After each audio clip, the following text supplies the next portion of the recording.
আসসালামু আলাইকুম। নিয়মিত বাংলা সংবাদে আপনাদের স্বাগতম। শুরুতে থাকছে শিরোনাম, এরপর বিস্তারিত। পাহাড় সম দুর্নীতি, এদেরকে দৃষ্টান্তমূলক শাস্তির আওতায় না আনলে জাতির মেরুদণ্ড বিকলাঙ্গ হয়ে যাবে। জানিয়ে দেব, সাবেক আইজিপি বেনজির আহমেদ আর দেশে ফিরছেন না। আর থাকছে, ইউনূস সহ বাংলাদেশের নাগরিক সমাজকে হয়রানি বন্ধের আহ্বান অব্যাহত রাখবেন মার্কিন সিনেটররা। জানিয়ে দেব, অর্থমন্ত্রীর পদত্যাগ দাবি ঢাবি কর্মকর্তা কর্মচারীদের ঐক্য পরিষদের। এবং সবশেষ জানিয়ে দেব, আওয়ামী লীগের নৌকা এখন ডুবু ডুবু অবস্থায়। এতক্ষণ সূচের সংবাদ শুনাম, আবার জানার পুরো বিস্তারিত। পাহাড় সম দুর্নীতি, এদেরকে দৃষ্টান্তমূলক শাস্তির আওতায় না আনলে জাতির মেরুদণ্ড বিকলাঙ্গ হয়ে যাবে। কি হচ্ছে দেশে, কোথায় যাচ্ছে দেশ, যেন রক্ষক হয়ে বক্ষকের কাজ। দুর্নীতি করে দেশের অর্থনীতিকে ফুটো করে দেওয়া হচ্ছে। সম্প্রতি বিভিন্ন জাতীয় গণমাধ্যমে প্রকাশিত হওয়া সাবেক সেনাপ্রধান, সাবেক আইজিপি, সাবেক ডিএমপি কমিশনার, এনবিআরের সদস্য ও এনবিআরের প্রথম সচিব সহ অনেকের দুর্নীতির মাত্রা এবং তাদের স্বজনদের নামে সম্পদের পরিমাণ দেখে জাতি স্তম্ভিত। তবে এগুলো টিপ অফ দ্য আইসবার্গ। গোটা দেশের দুর্নীতির অল্প বা কিয়দংশ বের হচ্ছে। ভালো করে অনুসন্ধান করলে আরও অনেক লোমহর্ষক তথ্য বর্তমানে কর্মকর্তা ও সাবেক কর্মকর্তাদের আমলনামায় পাওয়া যাবে। এভাবেই চলতে থাকবে দেশ? এই দুর্নীতিবাজদের জন্যই কি লক্ষ লক্ষ শহীদের রক্তের বিনিময়ে স্বাধীন হয়েছিল দেশ? ভাবছি, বঙ্গবন্ধু আজ জীবিত বা ক্ষমতায় থাকলে এই দুর্নীতিবাজদের পাহাড় সম দুর্নীতি ও পুকুর চুরির ধরন দেখে কি করতেন বা কি ব্যবস্থা নিতেন। সরকারকে সাধুবাদ জানাতে হয়, কেননা বর্তমান পারিপার্শ্বিক অবস্থায় সরকারের সদিচ্ছা ছাড়া এত বড় বড় দুর্নীতির খবরাখবর গণমাধ্যমে আসতো না, আর আসলেও গণমাধ্যমের পক্ষে সেগুলো ছাপানো সম্ভব হতো না। তবে সরকারকে দুর্নীতিবাজদের ব্যাপারে আরও শক্ত ও নির্মম হতে হবে। দুর্নীতি করে যারা সম্পদের পাহাড় গড়েছে, তাদের জমানো অবৈধ সম্পদ বাজেয়াপ্ত করা সহ তাদের দৃষ্টান্তমূলক শাস্তির ব্যবস্থা নিশ্চিত করতে হবে। উদ্বেগের সাথে লক্ষ্য করা যাচ্ছে যে রাঘব বোয়ালদের দুর্নীতির খবর গণমাধ্যমে আসার আগে বা আসার সাথে সাথে তারা গা ঢাকা দিয়ে দেশের বাইরে চলে গিয়ে অনেকটা ধরাছোঁয়ার বাইরে চলে যাচ্ছে। এমনটি হবে কেন? ঘুষ ও দুর্নীতি বাংলাদেশে যে কি পরিমাণ বেড়েছে তা চিন্তার বাইরে। এগুলো বিস্তৃত ও ব্যাপক ও শুধুমাত্র ভুক্তভোগীরাই হাড়ে হাড়ে উপলব্ধি করেন। সরকারি অফিসে অনেকটা ঘুষ ছাড়া টেবিলে ফাইল নড়ে না। কাস্টমার সার্ভিসের রেওয়াজ বা মানসিকতা ডেভেলপ করেনি পাবলিক অফিসে। সাদা পোশাকে সাধারণ মানুষের বেশে গোয়েন্দা সংস্থার লোক, রাজুক, ভূমি office, union office, tehsil office, পৌরসভা ও সিটি কর্পোরেশনের সরকারি অফিসে সমূহে একটু ঘুরে আসলে বুঝতে পারবেন দেশের দুর্নীতির মাত্রা কতটুকু। একটু সময় স্কুলে পড়ানো হতো ভাত বাংলাদেশের জাতীয় খাদ্য। এখন বোধহয় সেটি আর নেই। এখন ঘুষকে জাতীয় খাদ্য বলে সম্ভবত অভুক্তি হবে না। নৈতিকভাবে জাতি যে কতটা অধপতনের দিকে যাচ্ছে তা কি রাষ্ট্র নিয়ে চিন্তা করেন, তারা হৃদয় সঙ্গম করেন? সামান্য মিটার রিডার, অফিসের পিয়ন, এসআই ও মন্ত্রী পিএস, এই লেভেলের লোকদেরও আজ কোটি কোটি টাকার মালিক। কোনো অঙ্কে বা যুক্তিতে মিলে না তাদের অসম আয় ও সম্পদের মাত্রা। বড় বড় দুর্নীতিবাজরা চাকরিতে থাকতে চটকদার কথা বলেন, উপযাচক হয়ে মানুষের জ্ঞান দেওয়ার চেষ্টা করেন।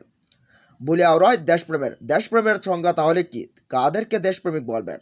যারা ঘুষ খায়, পাহাড় সম দুর্নীতি করে এবং জনগণের হক ও অর্থ মেরে সম্পদের পাহাড় গড়েছে, তাদেরকে কোন সংজ্ঞায় দেশপ্রেমিক বলবেন?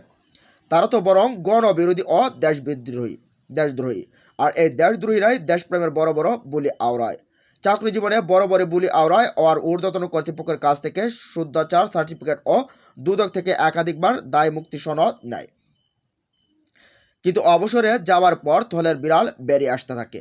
দুর্নীতির নানা ধরন ও প্রকার আছে। সরকারি বিভিন্ন প্রকল্পে অভাবনীয় দুর্নীতি হয়। বাংলাদেশের প্রচলিত রীতি অনুযায়ী কোনো প্রকল্পে মূল বাজেট ও সময় অনুযায়ী শেষ হয় না। যেমন 600 কোটি টাকার হাতিরঝিলের কাজ 2500 কোটি টাকায়ও শেষ হয়নি।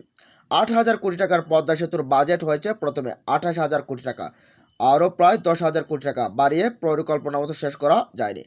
সর্বশেষ 350 কোটি টাকার ফ্লাইওভারের কাজ শেষ হয়েছে প্রায় 1300 কোটি টাকায়। আরও অসংখ্য উদাহরণ দেওয়া যায় এভাবে। এই বাজেট ও খরচ বাড়ানো হয়, এর বড় অংশ যায় দুর্নীতিবাজদের পকেটে। সার্ভিস ও প্রকল্পের পাশাপাশি রাজনীতিবিদদের দুর্বৃত্তায়ন আশঙ্কাজনক হারে বেড়েছে। রাজনৈতিক দলের পদ পদবি বাগিয়ে নেওয়া হয় টাকার বিনিময়। নির্বাচন যখন আসে শুরু হয় টাকার খেলা। চিন্তা করুন, একজন সংসদ নির্বাচন, উপজেলা নির্বাচনে কোটি কোটি টাকা খরচ করে। এমনকি ইউনিয়ন পরিষদের চেয়ারম্যানের পদে ইউনিয়নের জন্য অর্ধ কোটি টাকার উপর খরচ করে। এই যে কারি টাকা খরচ করা হয়, নির্বাচনী বৈতরণী পাশ করার পর তো আর ওই টাকা তোলার প্রশ্ন বা ধান্দায় আসে। এভাবেই দুর্নীতি চক্রবৃদ্ধি হারে বাড়তে থাকে। তবে এর লাগাম টেনে ধরার কি এখনো সময় হয়নি? এদিকে আর দেশে ফিরছেন না বেনজির। বেনজির আহমেদ, সাবেক আইজিপি, ক্ষমতার দাপট দেখিয়ে অর্জন করেছেন বিপুল অবৈধ সম্পদ। দেশে নানা প্রান্তে জমি, ফ্ল্যাট, প্লট, বাড়ি গাড়ি, হোটেল, রিসোর্ট গড়ে আলোচনায় আসা বেনজিরও তার পরিবারের সদস্যদের বিরুদ্ধে অনুসন্ধান চালাচ্ছে দুর্নীতি দমন কমিশন। কমিশন ইতিমধ্যে বেনজির ও তার পরিবারের সদস্যদের বিপুল অবৈধ সম্পদের তথ্য পেয়েছে। এই সম্পদের বিষয়ে ব্যাখ্যা দিতে 2 দফা হাজির হওয়ার নোটিশ দিলেও বেনজির ও তার পরিবারের সদস্যরা এতে সাড়া দেননি। সর্বশেষ তাদের সম্পদ বিবরণী দাখিলের নোটিশ দিয়েছে দুদক। অবৈধ সম্পদ নিয়ে অনুসন্ধান চলার আগে দেশ ছেড়ে চলে যান সাবেক এই আইজিপি, সঙ্গে স্ত্রী, সন্তানও। তিনি কোথায় আছেন তা নিয়ে আছে ধোঁয়াশা। তবে নির্ভরযোগ্য সূত্র বলছে, নাগরিকত্ব নিয়ে তুরস্কে অবস্থান করছেন বেনজির আহমেদ। এছাড়া স্পেনেও নাগরিকত্ব নিয়ে রেখেছেন তিনি। দেশে অবৈধ সম্পদের বিষয়ে অনুসন্ধান চলায় বেনজির আহমেদের আর ফেরার সম্ভাবনা নেই, কারণ দেশে ফিরলে তাকে আইনি চ্যালেঞ্জের মুখোমুখি হতে হবে। দেশ ছাড়ার পর এখন পর্যন্ত বেনজির আহমেদকে প্রকাশ্যে দেখা যায়নি। দেশ ছাড়ার আগে নিজের ও পরিবারের সদস্যদের ব্যাংক অ্যাকাউন্ট থাকা বিপুল অর্থ তুলে নিয়েছেন তিনি।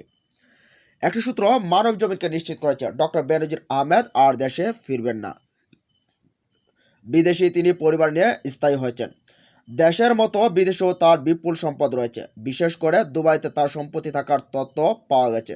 এখন তিনি বিদেশি পরিবারের সঙ্গে সময় কাটাবেন বলে জানা গেছে। সূত্র আরও জানায়, গত 6 জুন এক কন্যা ও স্ত্রীকে নিয়ে প্রথমে দুবাই যান বেনজির আহমেদ।